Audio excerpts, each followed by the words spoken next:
Hi అండి, అందరికీ నమస్కారం. ఈరోజు మరొక మంచి కథతో మీ ముందుకు వచ్చాను. కథ మొత్తం వినండి. కథ గనక మీకు నచ్చితే లైక్ చేసి మీ విలువైన అభిప్రాయాన్ని కామెంట్ రూపంలో తప్పకుండా తెలియజేయండి. కొత్తవారు మన ఛానల్ చూస్తున్నట్లయితే సబ్స్క్రైబ్ చేసుకోండి.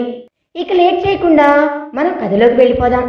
గిలిగింతలు పెట్టే ఆ నవ్వులు మదిలో కొంటె ఊహలు రేపుతుంటే అతి కష్టం మీద తనను తడబాటు అని అణుచుకుంటూ, ఇంతకీ లైఫ్లో ఏం చేద్దాం అనుకుంటున్నావు అని అంది రాధి. చాలా ఉన్నాయి బుజ్జమ్మ గారు అని అన్నాడు. గారు అనకు అని అంది. కష్టమేమో అండి అని అన్నాడు. కొంచెం కష్టమే అయినా సరే అలవాటు చేసుకో అంది. సరే, ఏం చేయాలనుకుంటున్నావో నాకు చెప్పవా అంది. మీకు చెబుతాను, ఇప్పటి నుండి ఏం చేసినా సరే అన్నాడు. ఆమె అలానే చూస్తూ ఉండేసరికి, అంటే ముందు నాకు చదువైపోవాలి, డబ్బుకి ఇబ్బంది ఉంది, అది సర్దుకోవాలి, తరువాత నా గమ్యం వైపు అడుగులు వేయాలి, దేవుడు అవకాశం ఇస్తే చాలా ఉంది చేయాల్సింది, చూద్దాం మరి ఎంతవరకు వెళ్ళగలుగుతానో అని అంటూ ఉంటాడు. ఆమె వింటూ ఉంటుంది. అవును, మీరు ఏం చేయాలనుకుంటున్నారు అంది. మౌనమే సమాధానమైంది. ఇద్దరి మధ్య అల్లుకున్న నిశ్శబ్దం తెలియని తెరలను అడ్డుగా నిలిచింది. ఇద్దరికీ చిరాకు కలిగిస్తుంది. ముందుగా రాధీనే, థ్యాంక్ యూ, నువ్వు ఈరోజు చేసింది మామూలు హెల్ప్ కాదు, దీన్ని జీవితాంతం గుర్తుపెట్టుకుంటాను, థ్యాంక్ యూ సో మచ్ అంది. అదేం లేదండి, థ్యాంక్ యూ చెప్పి పరాయివాడిని చేయకండి, నాకు చేతనైంది చేశాను అంతే అన్నాడు. చెప్పాను కదా, నీకోసం ఆ క్షణంలో ప్రాణమే ఇవ్వచ్చు అనిపించింది అని అన్నాడు. ఆ ఒక్క మాట చాలు మనసు మొత్తం ప్రేమతో నిండిపోయింది ఆమెకు. అతనికి సమీపంలోకి వచ్చింది. మదిలో రేగే అలజడిని తగ్గించుకుంటూ చాలా దగ్గరికి వచ్చింది. గౌతమ్ ఆశ్చర్యంగా చూస్తున్నాడు. ఇద్దరికి ఒకరి గుండె చప్పుడు ఇంకొకరికి వినిపిస్తూ ఉంటుంది. గౌతమ్ ఆమె వైపు పరిశీలనగా చూస్తూ ఉంటాడు. ఇంత అందమైన అమ్మాయి ఇప్పటికే కొన్ని వేల ప్రేమలేఖలు వచ్చుంటాయి, కొన్ని వందల మందిని తిరస్కరించే ఉంటుంది. అటువంటి అమ్మాయి నా ఎదురుగా గౌతమ్ ఆలోచనలో ఉండగానే థ్యాంక్ యూ అనే పదం చాలా చిన్నది అంటూ రెండు చేతులతో గౌతమ్ మొహాన్ని పట్టుకొని నుదుటి మీద ముద్దు పెట్టుకుంది. గౌతమ్కి శరీరం జల్లుమంది. రాధి కూడా అలాగే ఉంది. రాధి ముద్దు పెట్టినప్పుడు అప్రయత్నంగా గౌతమ్ చేతులు రాధిని చుట్టుకున్నాయి. కొన్ని కోట్లు ఇచ్చినా వద్దనుకునే సమయం అది. గౌతమ్ మరింత గట్టిగా పదవి పట్టుకున్నాడు. వదిలితే తన ప్రాణం, తన ఊపిరి రెండు ఎక్కడ దూరమైపోతాయో అనిపించింది. అన్ని అవయవాలు ఒకేసారి గట్టిగా కౌగిలించుకోవాలి అంటే ఆ మనిషిపై ఎంతటి ప్రేమామోహం జన్మించి ఉండాలి. ఇప్పుడు గౌతమ్ పరిస్థితి కూడా అదే. ఆమె రాధ, అతను కృష్ణుడు. అద్భుతమైన అనంతమైన ప్రణయానికి నిదర్శనం వాళ్ళు. ఒకే ఆత్మలో ఇమిడిన రెండు శరీరాలు. అతడు మోహన రాగాన్ని సమ్మోహనంగా ఆమె మదిలో ఆలపిస్తూ ఉన్నాడు. ఆమె అలాగే కళ్ళు మూసుకొని ఉంది. గౌతమ్ పెదవులు నురుడిని తాకాయి. అనిర్వచనీయమైన ముద్దు, తల్లి తండ్రి తర్వాత అందుకున్న మొదటి ముద్దు. శరీరం మొత్తంలో రక్తం వేగంగా ప్రవహించడం మొదలు పెట్టినట్లు అనిపించింది. అనంతమైన ప్రేమ మనసులో ఉన్నప్పుడు ఆ మనిషిపై మోహం మరింతగా ఎక్కువవుతుంది. అతని ముద్దుకి పాపిట బిళ్ళ సిగ్గుపడి దూరంగా జరిగింది. తన పెదవులను ఆమె పెట్టుకున్న పొట్టుపైన ఉంచాడు. ఇద్దరి మనసులో స్పందన పెరిగింది. తర్వాత ముద్దు కళ్ళపై చేరింది. కాటుకునా అవసరం నీకు లేదు అంది.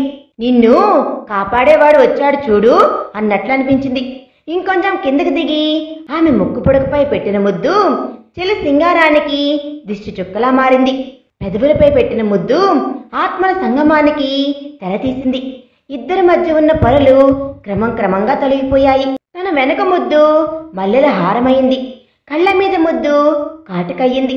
నుదుటి మీద ముద్దు సింధూరమైంది. ఎద మీద పెట్టుకున్న ముద్దు కస్తూరి లేపనమైంది. నడుం మీద ముద్దు ఇద్దరి దాహాన్ని తీర్చింది.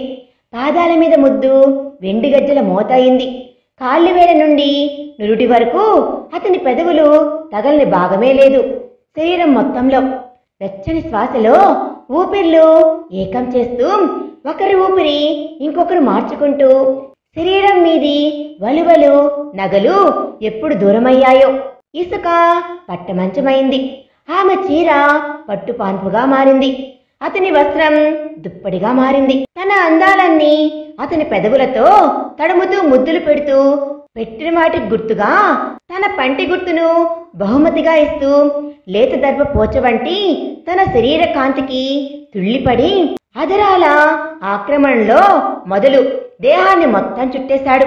ఒకరి కౌగిల్లో ఇంకొకరు కరుగుతూ ప్రేమను పంచుకుంటూ కనులకు ఇంపైన తన వక్షస్థలాన్ని శుతిమెత్తగా ఆక్రమించి ముద్దలతో ముంచెత్తి నాభి మొత్తం పెదములతో తడుముతూ దాహాన్ని తీర్చుకుంటూ తీగ వంటి నడుముని తన చేతులతో బంధించి ఉచ్ఛ్వాస నిశ్వాసల భారం పెంచుతూ కౌగిల్లో కరిగిపోతూ ఒకరి దేహాన్ని ఇంకొకరు అర్పించుకుంటూ వెచ్చని సుఖాల కౌగిల్లో ప్రతిక్షణం ఆనందంగా ఆస్వాదిస్తూ స్వేదపు జల్లులు తమ శరీరానికి కొత్త సుగంధం అద్దుతుంటే, సముద్రపు అలలు సంగీతాన్ని వినిపిస్తుంటే, చుక్కలు అక్షింతలుగా మారి తమ వెలుగులతో ఆశీర్వదిస్తుంటే, అద్భుతమైన కలయికకు సాక్షిగా చంద్రుడు ఆకాశంలో టీవీగా నిలబడితే, శృంగార ప్రణయుద్ధంలో కలిసి అలసి సొలసి ఒకరి కౌగిల్లో ఒకరు సేద తీరుతూ అతడు లాలించాడు. దాసాను దాసుడు అన్నాడు. దాసోహమైపోయాడు. ఆమె వరదయ్యి చుట్టేస్తుంది. ఉక్కిరి బిక్కిరి చేసింది. ఒకరిలో ఒకరు ఐక్యమైపోయారు. ఇద్దరు కాదు ఒక్కరమే అన్నారు. జరిగిన సంయోగం శరీరాలది కాదు ఆత్మలది అని చెప్పకనే నిరూపించారు. గౌతమ్ తన ప్రాణాన్ని ముద్దుగా మార్చి ఆమె నుడి మీద ముద్దు పెట్టాడు. అనిర్వచనీయమైన సంతృప్తితో గౌతమ్ గుండె చప్పుడు జోలపాటగా మారగా తనను చుట్టుకున్న అతని చేతులు తెలియని భరోసాని జీవితంలో నింపుతుంటే తన్మయత్వంతో మరింత గట్టిగా అతన్ని హత్తుకొని నిద్రలోకి జారింది రాధి. గౌతమ్ మాత్రం ఇష్టంగానే ఆమెను పదుముకొని ఎప్పుడు నిద్రపోయాడు. అద్భుతమైన కలయికకు సముద్రం మోగ సాక్షిగా నిలిచింది. తెల్లవారితే ఇద్దరి జీవితాలు ఏ తీరం చేరుతాయో. ఈ రాత్రి మాత్రం వారిద్దరికీ జీవితంలో అమృతాన్ని పంచిన రాత్రిగా మారిపోయింది. అర్ధరాత్రి దాటాక రాధికి మెలకు వచ్చింది. తన చుట్టూ బరువుగా అనిపించింది. నిదానంగా కళ్ళు తెరిచి చూసింది. చెవులకి లయబద్ధంగా గుండె చప్పుడు వినబడుతుంది. ఒక్కొక్కటి అర్థమవుతుంది. తల పైకెత్తి చూసింది. గౌతమ్ ప్రశాంతంగా నిద్రపోతున్నాడు. పెదవులపై చిన్నటి చిరునవ్వు వచ్చింది. అతని నుదుటి మీద ముద్దు పెట్టి తనకు ఏమాత్రం భంగం కలిగించకుండా జాగ్రత్తగా తన కౌగిల్ నుండి తనని అతి కష్టం మీద విడిపించుకొని చెదిరిన బట్టలను సరిచేసుకొని చుట్టూ ఉన్న నగలు అన్నింటినీ ఒక మూట కట్టి దూరంగా పడి ఉన్న తన హ్యాండ్ బ్యాగ్ దగ్గరికి నడిచింది. చిన్నప్పుడు అమ్మ అల్లిచ్చిన హ్యాండ్ కర్చీఫ్ తనకి ఎంతో ఇష్టమైనది. దానిలో నగలన్నీ మూట కట్టి తన బ్యాగ్లో ఉన్న పేపర్ని తీసి గౌతమ్ని చూస్తూ తాను రాయాలి అనుకున్నవన్నీ రాసి దానితో పాటు ఒక చెక్కు కూడా సైన్ చేసి అన్నిటినీ జాగ్రత్తగా హ్యాండ్ బ్యాగ్లో వేసి పేపర్ని గౌతమ్కి కనపడేట్లు ఉంచి దాని మీద హ్యాండ్ బ్యాగ్ పెట్టి చివరిసారిగా గౌతమ్ని తనివి తీరా చూసుకొని ఇంకోసారి నుదుటి మీద ముద్దు పెట్టి పెదవులపై తగిలి తగలకుండా పెదవుల్ని అద్ది ఆగకుండా వచ్చే కన్నీళ్లను అతి కష్టం మీద ఆపేసుకొని అతన్ని కళ్ళల్లో నింపుకొని వదలలేక వెళ్ళిపోయింది రాధి. కావ్య ఎంతసేపైనా రాధి రాకపోవడంతో టెన్షన్గా ఎదురుచూస్తుంది. ఇంతలో తలుపు తీసుకొని రాధి వస్తుంది. ఒక్క నిమిషం రాధి అవతారం చూసి కావ్య బీసుకుపోయింది. మనసులో ఎన్నెన్నో ఆలోచనలు.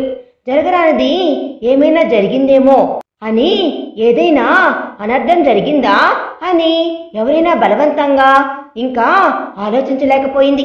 ఎందుకంటే ఉదయం లేస్తే ఇటువంటి వార్తలే వింటున్నాము. కావ్య కంగారుగా, రాధి ఏంటే ఈ అవతారం, ఏం జరిగింది, నిన్ను ఎవరైనా అని ఇంకా అడగలేకపోయింది. కావ్య మొత్తం అంతా సర్దేశాయి, మనం వెంటనే ఇక్కడి నుంచి వెళ్ళిపోతున్నాము, ఇప్పుడే ఈ క్షణమే అంది. పిన్నికి చెప్పు రెడీగా ఉండమని, నేను ఫ్రెష్ అయి వస్తాను అంది. కానీ నువ్విలా నీకేం జరిగింది అంది కావ్య. కావ్య వైపు తిరిగి ఏమీ జరగలేదు అంది రాధి. జీవితానికి కావలసిన జ్ఞాపకాలను, బ్రతకడానికి కావలసిన ప్రాణవాయువును బాధను మార్చడానికి అవసరమైన చిరునవ్వుని, కన్నీళ్లను ఇంకించే ప్రేమని, కష్టాలను తరిమేసే నమ్మకాన్ని, ఒంటరితనాన్ని పారద్రోలే కౌగిల్ని అన్నింటినీ నాలో నింపుకొని వచ్చాను. ఇక దేనికి భయం లేదు, దేని గురించి ఆలోచించాల్సిన అవసరమే లేదు. ఇక అంతా సర్దుకుంటుంది. జరిగిందంతా మన మంచికే, నా మంచి ఎప్పుడో జరిగిపోయింది అని అంది.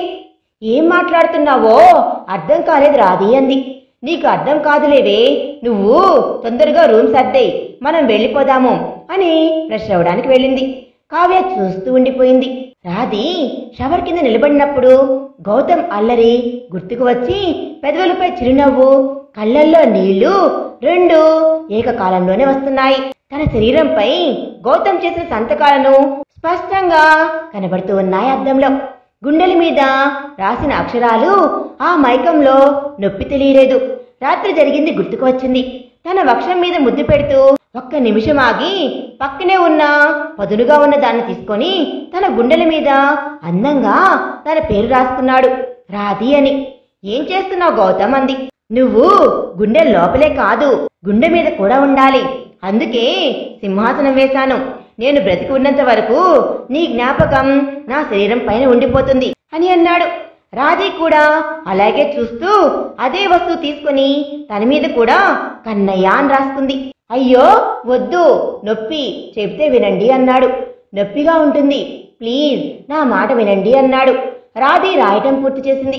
అక్షరాల వెంబడి వస్తున్న రుధిరం గౌతమ్ ఒక్క క్షణం ఆగకుండా తన పెదవులతో ఆమెను చుట్టేశాడు. కొన్ని క్షణాల తర్వాత నొప్పిగా లేదా నీకు అన్నాడు. లేదు అంది. నాకు కూడా, అయినా నీ పేరు కదా అన్నాడు.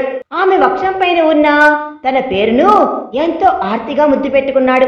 మెడ దగ్గర ఉన్న పుట్టుమచ్చ దగ్గర పెట్టిన ముద్దు ఎర్రగా కందిపోయింది. నాభి దగ్గర ముద్దు ప్రతి క్షణం వాడిని నా నుండి దూరం కానివ్వడం లేదు.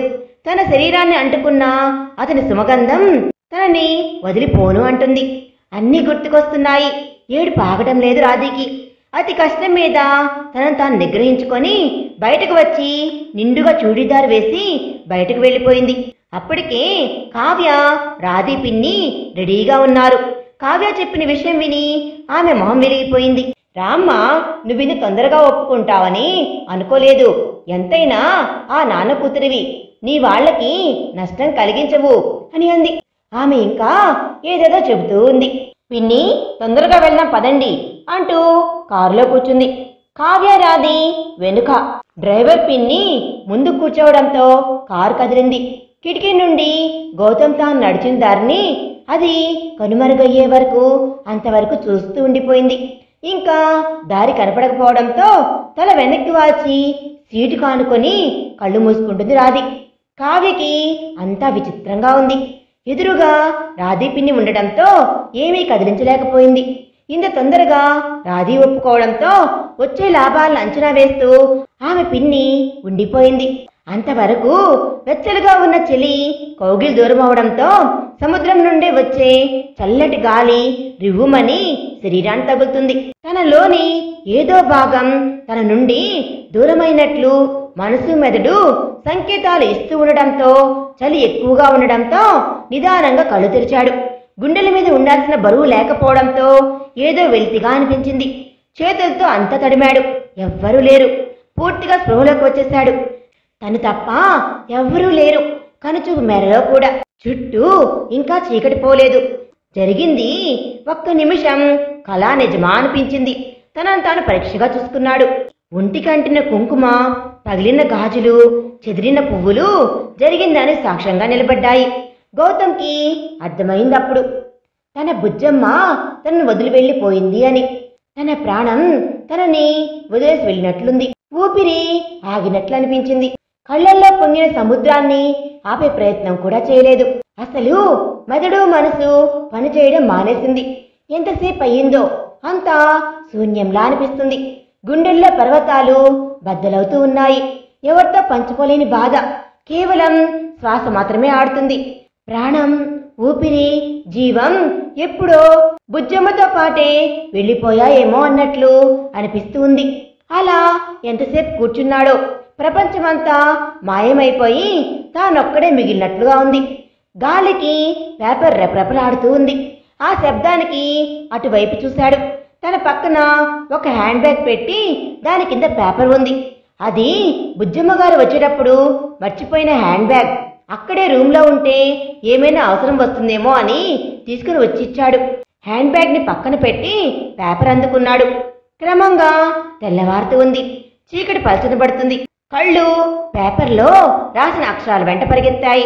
మరి తర్వాత ఏం జరిగింది అనేది మనం నెక్స్ట్ పార్ట్లో తెలుసుకుందాం. ఈ వీడియో కనుక మీకు నచ్చినట్లయితే ప్లీజ్ లైక్ చేయండి. మీ విలువైన అభిప్రాయాన్ని కామెంట్ రూపంలో తప్పకుండా తెలియజేయండి. Thanks for watching.